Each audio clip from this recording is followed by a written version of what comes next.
మీ సొంత ఇంటి చిరునామా ప్రాపర్టీ ప్లస్కి స్వాగతం. This is Raj Kumar. ఇవాళ ప్రాపర్టీ ప్లస్లో ఆధ్యాత్మిక కేంద్రమైనటువంటి తిరుపతిలో రియల్ ఎస్టేట్ పరిస్థితులు ఎలా ఉన్నాయో తెలుసుకుందాం. ఎందుకంటే ఆధ్యాత్మిక కేంద్రం అనగానే ఎక్కువ మనకి డివోటీస్ ఎక్కువ గుర్తొస్తుంటారు. రియల్ ఎస్టేట్ కానీ తర్వాత ఇన్ఫ్రాస్ట్రక్చర్ సంబంధించి కానీ ఎట్లాంటి అభివృద్ధి కార్యక్రమాలు జరుగుతాయి, అక్కడ ఎక్కువ ఇన్వెస్ట్మెంట్స్ అట్రాక్ట్ చేయగలుగుతాం. తర్వాత అది టూరిస్ట్ స్పాట్ కావడంతో తర్వాత ఇండిపెండెంట్ హౌసెస్ కానీ తర్వాత విల్లాస్ కానీ ఎట్లాంటి కల్చర్ అక్కడ అభివృద్ధి చెందుతుందో తెలుసుకుందాం. దీనికి సంబంధించి మనతో మాట్లాడడానికి డాలర్ గ్రాండ్ గ్రూప్కి సంబంధించినటువంటి చైర్మన్ దివాకర్ రెడ్డి గారు మనతో పాటు ఉన్నారు. ఆయన అడిగి మరిన్ని వివరాలు తెలుసుకుందాం. Sir, welcome to property plus. Sir sir మనం ఇప్పుడు ఉన్నటువంటి పరిస్థితుల్లో చూసుకున్నట్లయితే ఇప్పుడు ఆంధ్రప్రదేశ్ అనగానే అంటే ఎస్పెషల్లీ తిరుపతి అనగానే మనకు అందరికీ గుర్తొచ్చేది వెంకటేశ్వర స్వామి, తర్వాత అక్కడ ఉన్నటువంటి డివోషనల్ ఎక్కువగా గుర్తొస్తుంటుంది. సో ఇన్వెస్ట్మెంట్స్, ఇన్ఫ్రాస్ట్రక్చర్ ఇట్లాంటివి పెద్దగా గుర్తురావు. సో ఆ ప్లేస్లో రియల్ ఎస్టేట్ రంగం ఎట్లా ఉంది? సో బైఫర్కేషన్ తర్వాత ఎట్లాంటి అభివృద్ధి కార్యక్రమాలు అక్కడ జరుగుతున్నాయి? ఫస్ట్ మనం డివోషన్ ప్లేస్ గురించి మాట్లాడుకోవాల్సి వస్తుంది. డివోషన్ ప్లేస్లో ప్రతి ఒక్కరూ భక్తితో వెంకటేశ్వర స్వామి, లార్డ్ వెంకటేశ్వర తిరుపతికి వస్తారు. కాబట్టి ప్రతి ఒక్కరు కూడా తిరుపతిలో ఏదో ఒక ఇన్వెస్ట్మెంట్ చేయాలి. లైఫ్లో మనం ఎక్కడ తిరిగినా కూడా, ఎక్కడ ఏం సంపాదించినా కూడా తిరుపతి లాంటి పుణ్యక్షేత్రంలో మనకు ఒక ప్రాపర్టీ ఉండాలని కానీ, ఒక ఓపెన్ సైట్ ఉండాలని, ఒక చిన్న ఇల్లు ఉండాలని, ఒక ఫ్లాట్ కొనుక్కోవాలనేసి డిపెండింగ్ అపాన్ దేర్ బడ్జెట్స్ వాళ్ళు ఒక పరిస్థితిని, ఫైనాన్షియల్ పరిస్థితిని పట్టేస్తాయి. ప్రతి ఒక్కరు కూడా తిరుపతిలో అయితే ఖచ్చితంగా ఫ్యూచర్లో ఎప్పుడో ఒక రోజు మనం ఇన్వెస్ట్మెంట్ చేయాలనేది ఆలోచించడం జరుగుతుంది. తిరుపతి లేఅవుట్, మనం తిరుపతిలో ఉన్నటువంటి మన రియల్ ఎస్టేట్స్ గురించి మనం డెప్త్గా మాట్లాడుకుంటే ఆఫ్టర్ డిమోలేషన్ ముందు it's very good going. But ఇప్పుడు అంత కొంచెం తగ్గింది అది బిజినెస్. కానీ భగవంతుడు ఉన్నంత వరకు తిరుపతికి ఎటువంటి బిజినెస్ మాకు ఎటువంటి ఇబ్బంది ఉండదనేసి మాకు గట్టి నమ్మకం తిరుపతి దాంట్లో. ఇప్పుడు మన గవర్నమెంట్ కూడా కొత్త స్కీమ్, కొత్త ప్రాజెక్ట్స్ అని ఇంప్లిమెంట్ చేస్తున్నాయి. రీసెంట్గా SEZ ఒకటి వస్తుంది, సాఫ్ట్వేర్ కంపెనీస్ వస్తున్నాయి, త్రిబుల్ పెట్టారు. కాబట్టి రేణిగుంట ఇంటర్నేషనల్ ఎయిర్పోర్ట్ అవుతుంది, railway station, international railway station, national railway station చేస్తున్నారు. ప్రతిరోజు కూడా నీకు నిత్యము 1,00,000 నుంచి 1,50,000 మంది కొత్త ప్రజలు తిరుపతికి రావటం వెళ్ళటం జరుగుతుంటుంది. కాబట్టి నీకు తిరుపతి అనేది అంటే ఇప్పుడు కూడా గ్రోతింగ్ ఉన్నటువంటి ఊరుగా మనం తిరుపతిని చెప్పుకోవచ్చు.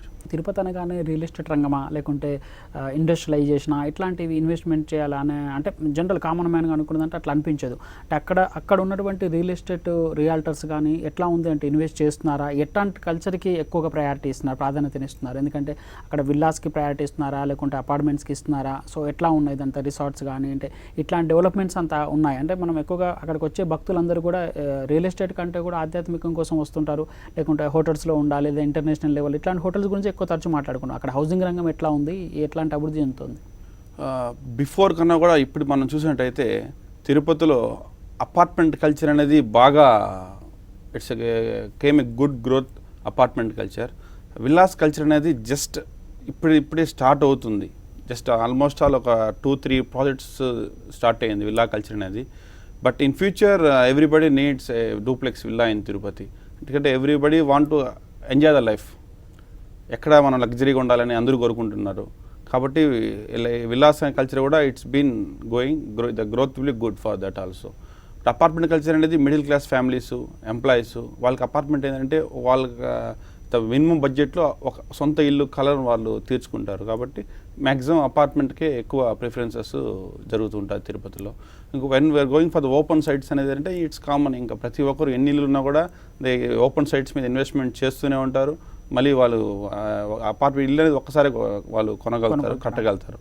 బట్ ఓపెన్ సైట్స్ అనేది అంటే ది టైమ్ బీయింగ్ వాళ్ళ దగ్గర వచ్చినట్టు ఫండ్ అంతా కూడా they are going to put on the open sites.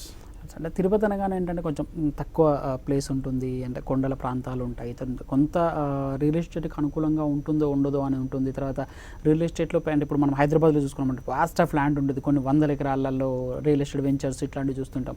Tirupati ప్రాంతంలో కూడా ఇంత పెద్ద మొత్తంలో రియల్ ఎస్టేట్ వెంచర్స్ కనబడుతున్నాయా, లేకుంటే అట్లాంటి వెంచర్స్ చేస్తున్నారా? అంత అవైలబిలిటీ ఆఫ్ ల్యాండ్ ఉందా మనకి తిరుపతిలో? హైదరాబాద్కి ఏమాత్రం తగ్గకుండా తిరుపతిలో లేఅవుట్స్ జరుగుతున్నాయి. తిరుపతి అంటే మీరు you are talking about heart of the Tirupati. But ఈ పొద్దు తిరుపతి డెవలప్మెంట్ అనేది అంటే 30-35 kilometres Tirupati radius was been expanded. So that మనకి 35 కిలోమీటర్స్ రేడియస్ మొత్తం కూడా ఇప్పుడు తిరుపతి కూడా shortly they are planning in to the urban development. కాబట్టి ఈ 35 kilometres either east west or north south ఎటు పక్కన చూసినా కూడా Tirupati is a very good place, peaceful place, very good climate. కాబట్టి బాగా ఉంటుంది. మంచి మంచి లేఅవుట్స్ ఉన్నాయి, పెద్ద పెద్ద లేఅవుట్స్ ఉన్నాయి. తిరుపతిలో కూడా 50 acres లేఅవుట్స్ ఉన్నాయి, 35 acres ఉన్నాయి, పెద్ద పెద్ద లేఅవుట్స్ అన్నీ ఉన్నాయి. హైదరాబాద్కి ఏమాత్రం తీసుకోకుండా తిరుపతిలో కూడా లేఅవుట్స్ అన్నీ కూడా బాగున్నాయి, బాగా జరుగుతున్నాయి అన్నీ. లోకల్ వాళ్ళు చేస్తున్నటువంటి వెంచర్స్ ఉన్నాయా, లేకుంటే ఎక్కువ ఎన్ఆర్ఐస్ వాళ్ళు వీళ్ళు కూడా వస్తుంటారు? సో ఇన్వెస్ట్మెంట్ పర్పస్లో పెట్టుబడులు పెట్టడానికి అవకాశం ఉంటుందా అక్కడ రియల్ ఎస్టేట్ రంగంలో? తిరుపతిలో ఇన్వెస్ట్మెంట్ అనేది ఎన్ఆర్ఐస్ అని లోకల్ అనేది కాదు. బట్ మ్యాక్సిమం మనం ఎక్కడ చూసుకున్నా కూడా నీకు లోకలర్స్ ఇన్వెస్ట్మెంటే, నీకు majority of people will be the లోకలర్స్.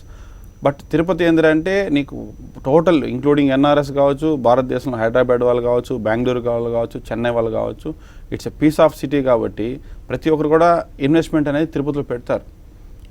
Tirupati ఏంటంటే నీకు దేవుడు ప్రతిరోజు డెవలప్మెంట్ అయ్యే సిటీనే తిరుపతి.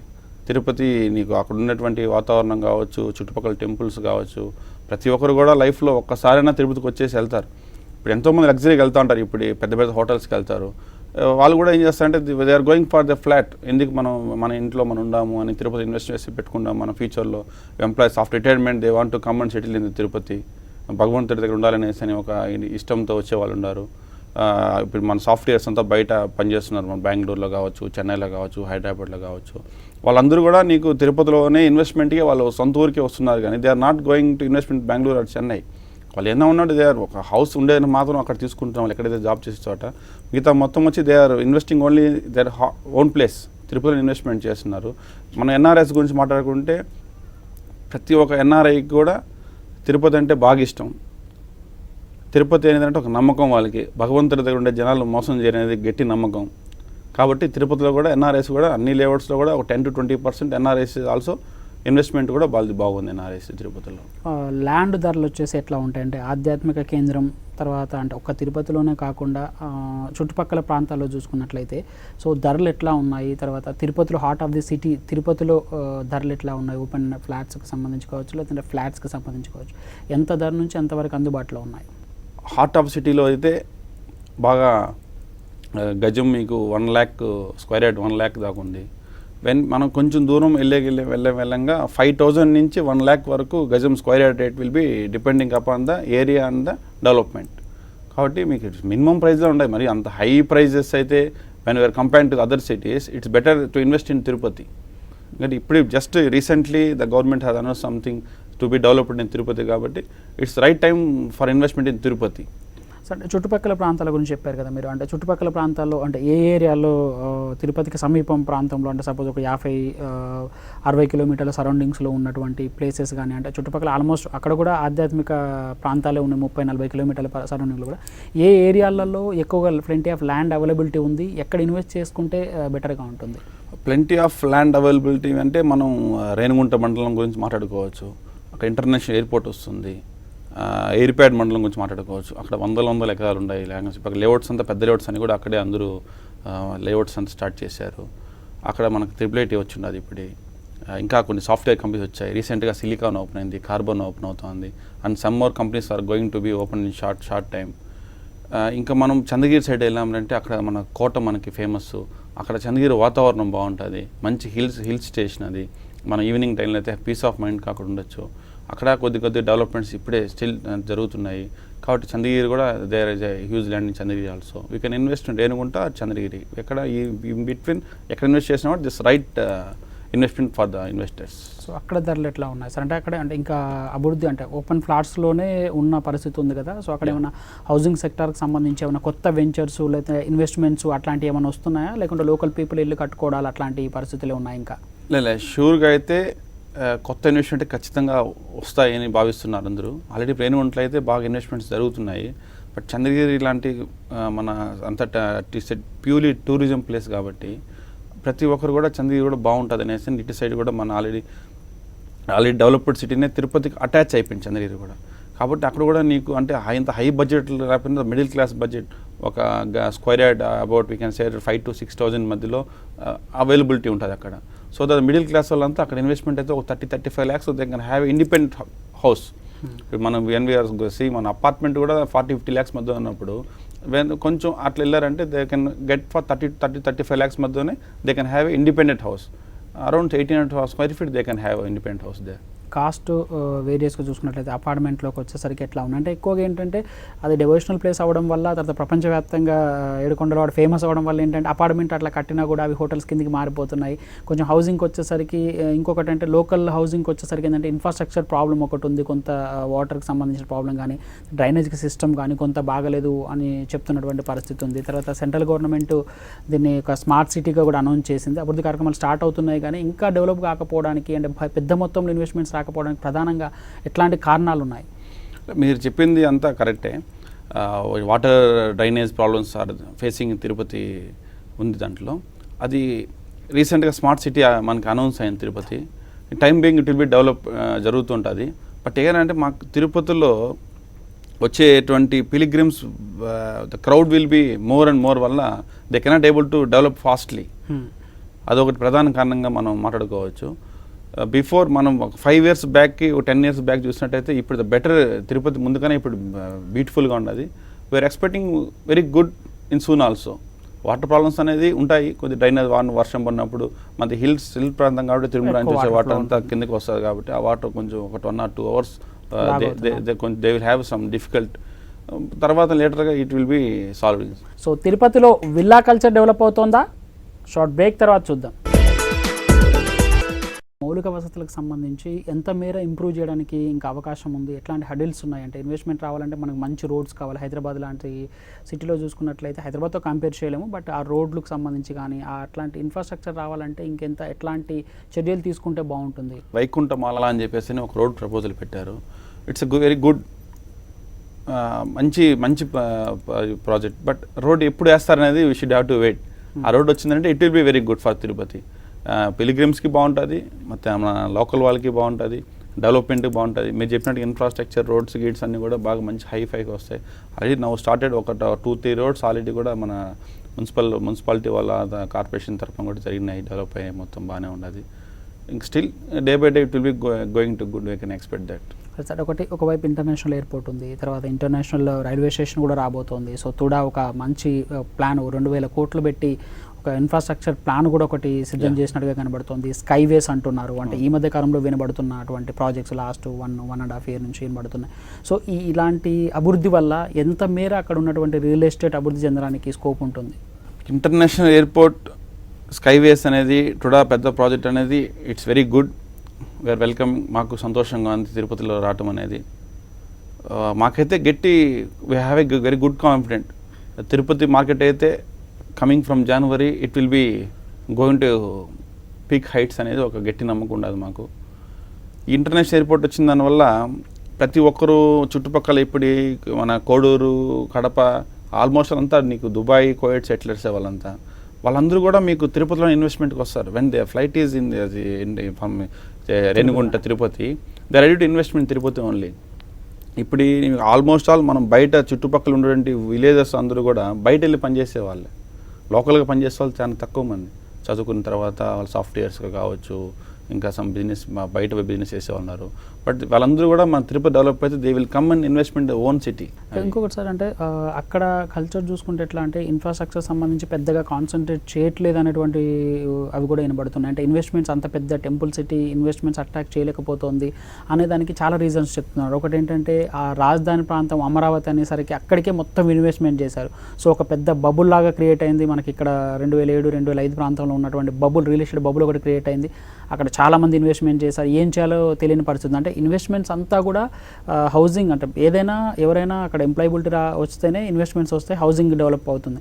సో అక్కడే మొత్తం అమరావతి, విజయవాడ ప్రాంతంలోనే కాన్సన్ట్రేట్ చేయడం వల్ల మిగతా పట్టణాలు నెగ్లెక్ట్ చేస్తున్నారు అనేటువంటి అది కూడా వినబడుతుంది. ఇది నిజంగా ఇలాంటిది కూడా ఒక కారణం అనుకోవచ్చా? అది కారణంగా అంటే మనం కరెక్ట్గా we cannot able to judge that. But మనం తిరుపతి గురించి చూసినట్టయితే మాత్రం ఇట్స్ బెటర్ బిఫోర్ బాగుంది కాబట్టి తిరుపతి కూడా వస్తాయనేసి మన సీఎం గారు చెప్పారు. కొన్ని projects they are going to implement అనేసి చెప్పేటన్నీ కానీ జరిగితే మాత్రం ఖచ్చితంగా తిరుపతి అనేది మరో అమరావతి అవుతుంది. అమరావతి కన్నా మాది తిరుపతి బాగుంటుందని మేము ఖచ్చితంగా చెప్పగలుగుతాం. అంటే ఇన్వెస్ట్మెంట్స్ అంటే ఎట్లా ఉంది అంటే చేస్తున్నటువంటి పనులు ఏమన్నా ప్రారంభమయ్యాయా? తర్వాత మనం చూడొచ్చు అమరావతిలో చూస్తే రిజిస్ట్రేషన్కి సంబంధించి ప్రాబ్లమ్స్ ఉన్నాయి, కొన్ని జీవోస్, ఇక్కడ తిరుపతికి సంబంధించి అట్లాంటి జీవోస్ ఏమైనా ప్రాబ్లం ఉన్నాయి, కొన్ని సెట్ బ్యాక్స్ ఉన్నాయి. ఎవరైనా ఇన్వెస్ట్మెంట్ చేయాలంటే అసలు ల్యాండే తక్కువ దొరుకుతుంది అక్కడ. సో ఒక వెంచర్ వేయాలంటే ఆ వెంచర్లోకి సంబంధించి ఇంత పర్సెంటేజ్ వదిలిపెట్టాలి, ఇంత పర్సెంట్ రోజు అని కొన్ని రూల్స్ అండ్ రెగ్యులేషన్స్ ఎక్కువ స్ట్రిక్ట్ అని కాదు, కొన్ని రూల్స్ అండ్ రెగ్యులేషన్స్ కొంచెం సడలిస్తే ఎక్కువ ఇన్వెస్ట్మెంట్స్ వస్తాయని చెప్పి చాలామంది చెప్తున్నారు. ఎట్లాంటి ప్రాబ్లమ్స్ అక్కడ ఉన్నాయి, ఎట్లాంటి జీవోలు వాళ్ళ ప్రాబ్లమ్స్ అవుతున్నాయి మీకు అక్కడ? మీరు చెప్పింది మంచి పాయింట్ అండి. ఇది యాక్చువల్గా డిమోషన్ తర్వాత మార్కెట్ చాలా పడిపోయింది, స్లోగా ఉంది. ఈ టైంలో గవర్నమెంట్ 275 జీవోని ఒకటి ఇంప్లిమెంట్ చేసింది టుడాలో. 1 acre when we have the open sites 2700 square యార్డ్సే మనకు we can have the saleable area. ఈ 275 జీవో మనం తీసుకున్నట్టయితే కొత్త రూల్స్ వచ్చాయి. దాంట్లో రూల్స్ ఎలా పెట్టారో అసలు అర్థం కాని పరిస్థితి ఉన్నది. బిఫోర్ దట్ ఏంటంటే మనం ఒక 10% ఓపెన్ సైట్ వదిలేవాళ్ళము. లేఅవుట్స్ మొత్తం 40 feet రోడ్స్ ఉండేటివి. పాత్వే 2 meters పాత్వే వదిలేవాళ్ళం పార్క్ అనుకొని, అది మన ఓపెన్ స్పేస్. బట్ ఇప్పుడు 275 జీవో వచ్చింది ఏంటంటే 30% ఓపెన్ రోడ్స్ వదలమంటున్నారు. ఇన్ కేస్ ఆల్రెడీ మాకు ల్యాండ్ ఉంటుంది, 3 sides రోడ్స్ ఉంటాయి, దానికి హౌ కెన్ వీ కెన్ మనం మళ్ళీ 30% ఎట్ట వదలగలుగుతాం? సో దట్ మన మార్కెట్ అసలు ఇంక చేయలేం పూర్తిగా ఆ జీవో ప్రకారం అయితే. దాన్ని ఖచ్చితంగా ఆ జీవోని మార్చాలా. ప్లస్ రెండోది ఏంటంటే ఇంతకుముందు పాత సిస్టమ్ ప్రకారం 1 acre 20 cents బిఫోర్ మనం when we are going for the layout there is no necessary to open space వదలాల్సిన అవసరం లేకుండా 10%. మన గవర్నమెంట్కి 20% of amount within the government ప్రైస్తో మనం కట్టేసినట్టయితే they are giving the TUDA approval.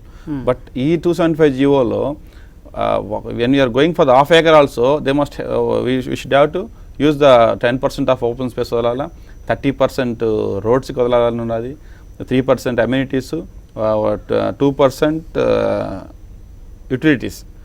ఇవన్నీ వదిలితే అసలు హౌ కెన్ లేఅవుట్స్ ఎలా వేయగలుగుతారు, ఎలా బిజినెస్ జరగలుగుతుంది అని మాకు అసలు పెద్ద సమస్యగా ఉండదు. చూస్తున్నాం, గవర్నమెంట్ రాస్తున్నాము, మేము కూడా చెప్పాము, మా టుడా అధికారులకు అందరికీ మేము చెప్పాము. మేము కూడా ఒక లెటర్ రాసి పెడుతున్నాం గవర్నమెంట్కి కూడా, కొన్ని జియోలో మార్చమని చెప్పేసి అని. వీఆర్ 40 feet రోడ్స్ అనేది కామన్, వీ కెన్ యూస్. బట్ ఈ 30% రోడ్సే కంపల్సరీ వదలాలనేది ఇట్స్ నాట్ కరెక్ట్. 1 acre ఉంటుంది ల్యాండ్, వాళ్ళు 30% ఎట్టో వదలగలుగుతారు, దాని 10% ఓపెన్ స్పేస్ ఎలా వదలగలుగుతారు? ఇంకా వాళ్ళకి ఏం మిగులుతారు? మొత్తం గవర్నమెంట్ రైట్ చేస్తే సరిపోతుంది, అంటే మొత్తం మనం లేఅవుట్ వేయకుండా. ఇంకా ఎట్లాంటి గ్రోత్ ఉంటుంది అక్కడ ఇన్వెస్ట్ చేయాలనుకునే వాళ్ళకి? అంటే ఏ ఏరియాలో ఇన్వెస్ట్ చేస్తే బాగుంటుందని మీరు సజెస్ట్ చేస్తారు? ఫస్ట్ ఇన్వెస్ట్మెంట్ వచ్చి ఇప్పుడు మనం చూసినట్టయితే రేణిగుంట సరౌండింగ్స్లో it's very good for having a investment. ఎందుకంటే మనం ఇప్పుడు ఇంటర్నేషనల్ ఎయిర్పోర్టు మంచి ప్రాజెక్టు, అంత కంపెనీస్ వస్తున్నాయి, almost all 200 companies I think so it's coming. అది ఎంతవరకు ఎన్ని ఓపెన్ అవుతాయని చూడాలి, అది వస్తే it's very good thing. When we are going for the మనం చంద్రగిరి సైడ్ ఇన్వెస్ట్మెంట్ చేయొచ్చు. చంద్రగిరి, పెరుమాలపల్లి, కాలూరు అనేసి తిరుపతి చుట్టుపక్కల ఉండే సరౌండింగ్స్ విలేజెస్, ఇవన్నీ మంచి ప్లేసెస్ మనకి ఇన్వెస్ట్మెంట్స్కి సంబంధించి మనం మాట్లాడినట్లయితే ఎక్కువ ఏంటంటే శ్రీ సిటీ అనేది చిత్తూరులో మన ఎంటైర్ ఏపీలో చూసుకుంటే చాలా అదని చెప్పుకోవచ్చు, బిగ్ ఇన్వెస్ట్మెంట్ జోన్ అని చెప్పుకోవచ్చు. ఎందుకంటే దగ్గర 30,000 కోట్ల ఇన్వెస్ట్మెంట్స్ వస్తున్నాయి.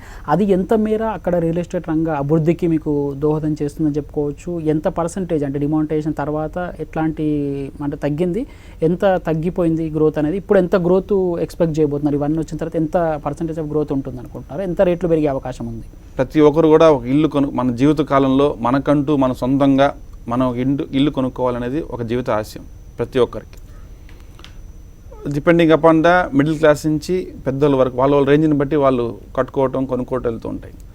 ఈ శ్రీ సిటీ ఇవన్నీ వచ్చిన దానివల్ల ఒక ఎంప్లాయీ మాకు వచ్చి అక్కడ కానీ అయ్యారంటే ఒక 200 square yards we can sell for him, because he's ready to have the site in ఎక్కడ జాబ్ చేస్తున్నాడో అక్కడ ఇల్లు కట్టుకోవాలనేది కోరిక. కాబట్టి ఈ శ్రీ సిటీస్ వచ్చిన తర్వాత ఎంప్లాయ్మెంట్స్ వస్తాయి.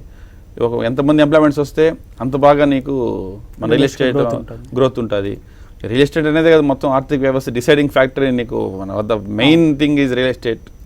కాబట్టి ఈ శ్రీ సిటీ వల్ల బాగుంది, మంచి లేఅవుట్స్ ఆల్రెడీ అక్కడ శ్రీ సిటీ దగ్గర కూడా నీకు మంచి లేఅవుట్స్ ఉన్నాయి. పెద్ద ఇన్వెస్టర్స్ వచ్చిన్నారు, హైదరాబాద్ ఇన్వెస్టర్స్ అక్కడ ఇన్వెస్ట్మెంట్ చేస్తున్నారు. ఇంతకుముందు అపార్ట్మెంట్ కల్చర్ లేకుండా ఉన్నాయి శ్రీ సిటీ దగ్గర. నవ్ ఇట్ అపార్ట్మెంట్ కల్చర్ బాగా డెవలప్ అయింది, ఓపెన్ సైట్స్ బాగా కొంటున్నారు అక్కడ కూడా. కాబట్టి నీకు శ్రీ సిటీ అనేది మా డిస్టిక్ ఒక పెద్ద ఐకాన్ ప్రాజెక్ట్ అది. అది సెక్యూరిటీకి సంబంధించి కొన్ని అంటే రిసార్ట్స్, క్లబ్స్, దీనికి సంబంధించి కూడా ఇప్పుడు పూర్తి సెక్యూర్ క్లబ్స్ కూడా ఏర్పాటవుతున్నాయి. CC cameras, technology, swimming pools, goals అట్లాంటి అభివృద్ధికి ఎంత మేర స్కోప్ ఉంది? ఎన్ఆర్ఎస్ ఎక్కువగా అట్లాంటి వాటి మీద కాన్సన్ట్రేట్ చేస్తారు, దానివల్ల ఆంధ్రప్రదేశ్ కూడా రెవెన్యూ జనరేషన్ ఎక్కువగా ఉండేటువంటి అవకాశం ఉంది. అట్లాంటి టెక్నాలజీ సిటీస్ కానీ, రిసార్ట్స్, క్లబ్స్ కానీ అట్లాంటి ఏమైనా డెవలప్మెంట్స్ ఉందా? ఎట్లా ఉంది అక్కడ? 100%. రీసెంట్లీ డాలర్స్ గ్రాండ్ క్లబ్ అనేది ఒక devotion club is going to be start in coming month of February. It's very, ఇది తిరుపతికి ఒక పెద్ద ఐకాన్ లాగా అది నిలుస్తుందనేసి అని భావిస్తూ దాన్ని ప్రాజెక్ట్ చేస్తున్నారు. దాంట్లో మీరు చెప్పినట్టుగా సెక్యూరిటీ వైజ్ కావచ్చు, లగ్జరీ వైజ్ కావచ్చు, స్విమ్మింగ్ పూల్స్ కావచ్చు, ఇండోర్ గేమ్స్ కావచ్చు, అవుట్డోర్ గేమ్స్ కావచ్చు. మెయిన్ థింగ్ ఏంటంటే ఎన్ఆర్ఎస్ని తిరుపతికి వస్తే కూడా they should have the same feel, same luxury. ఆ కాన్సెప్ట్తోనే ఒక డాలర్స్ గ్రాండ్ క్లబ్ అనేది డివోషన్ కాన్సెప్ట్తో తిరుపతిలో షార్ట్లీ ఇన్ ద కమింగ్ ఫిబ్రవరిలో ఇట్స్ గోయింగ్ టు స్టార్ట్. అది 150 crores ప్రాజెక్టుగా ఆల్రెడీ ఇప్పుడే నీకు అది బయట అంతా ఉంది. మంచి ప్రాజెక్టు. మీరు చెప్పినట్టుగా తిరుపతికి ఆ క్లబ్ వల్ల తిరుపతికి డెవలప్ అవుతుంది. ఈ రెండు ప్యారలల్గా రెండు మ్యాచ్ అవుతాయి అనేసుకొని భావిస్తూ ప్రతి ఒక్కరు కూడా దాంట్లో మీరు చెప్పినట్టుగా సెక్యూరిటీ వైజ్ హ్యాపీగా ఉండొచ్చు. సార్, అంటే ఏపీ ఇన్వెస్ట్మెంట్ పరంగా చూసుకున్నట్లయితే a city the better and best సిటీగా చెప్పుకోవచ్చు మనం? బేసిక్గా ఏపీలో మనం చూసినట్టయితే ఇప్పుడు ప్రజెంట్ జరుగుతున్న ట్రెండ్ని చూసి Vijayawada is the best. Amaravati and Vijayawada, in between Amaravati and Vijayawada is the number 1 place. And second place is Tirupati. Amaravati base చేసుకొని ఇప్పుడు అక్కడ ధరలు మనం చూసినట్టయితే నీకు ఇట్స్ ఆకాశం తాకలేనట్టు వెళ్ళిపోతూ ఉన్నాయి. బట్ అక్కడ చూడాలి మనం ఎంతవరకు అది హైక్స్ తీసుకెళ్తుందా, పడుతుందా, లేస్తుందని we cannot able to judge that. But as on today, Vijayawada and Amravati is the best place for the investment in the AP. Second place is Tirupati. So ఇప్పటికీ ఆధ్యాత్మికంగా ఉంటుంది, ఎవరికి తిరుపతి అనేది 100% ఎప్పుడైనా ఇన్వెస్ట్మెంట్ చేయొచ్చు. ఫైనల్గా చెప్పండి సార్, ఎంత మేర ధరలు అక్కడ పెరిగేటువంటి అవకాశం ఉంది? ఇప్పుడు ఇన్వెస్ట్ చేసే వాళ్ళు ఎట్లాంటి ఆపర్చునిటీని కోల్పోబోతున్నారు? ఎంత ధరలు పెరిగేటువంటి అవకాశం కనబడుతుంది? ధరలు పెరిగేదంటే hardly we cannot able to judge 100% how it will be. But వాళ్ళు పెట్టే ప్రతి పైసాకి they will have a good returns. We cannot able to judge ఇంత పెడితే ఇంత వస్తుంది, ఇంత పెడితే ఇంత వస్తుంది అని అంటే we cannot able to tell also that depending upon the development.